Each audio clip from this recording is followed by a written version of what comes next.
Presented by PKS Pankaj Nishad. Mixed by Raja Nitish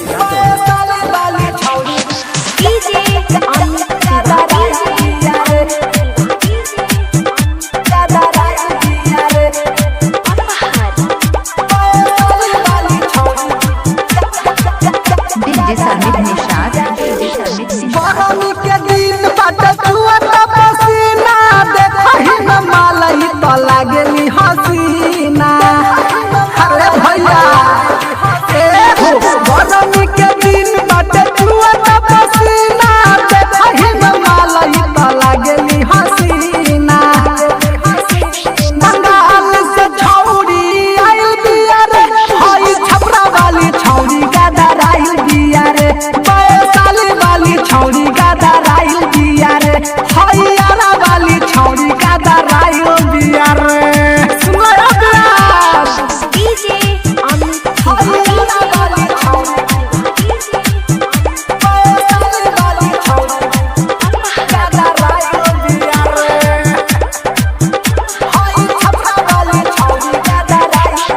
छोटे बाटे side एकर माल बनमुना कोरावा में धके भाई काट लबैलू न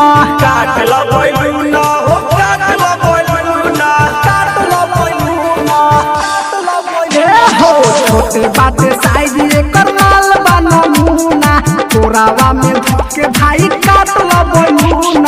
लइका तो देखी अगर आइल बिया रे हई सीतामढ़ी वाली गदर आइल बिया रे हई बतिया वाली माल गदर आइल बिया रे तारा भांगा वाली छौरी गदर आइल बिया रे अरे भक चपकला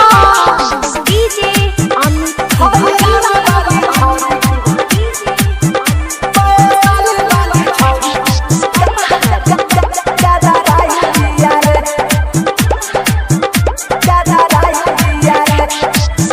बाटे लाल एकर गोरे गोरे गाल रे गोरे गोरे गाल रे संतोष निषाद के हियाई हो माला रे हियाई हो माला रे हियाई हो माला रे हियाई हो माला रे हियाई हो माला हो ओठ बाटे लाल एकर गोरे गोरे गाल रे पंकज निषाद के हियाई हो माला रे राज रसीला पर लो भाइल बिया रे वैशाली वाली छौरी गदर आइल बिया रे हई बतिया वाली छौरी गदर आइल बिया रे तारा भंगा वाली छौरी गदर आइल बिया रे अरे भैया पकड़ ल चपक हो।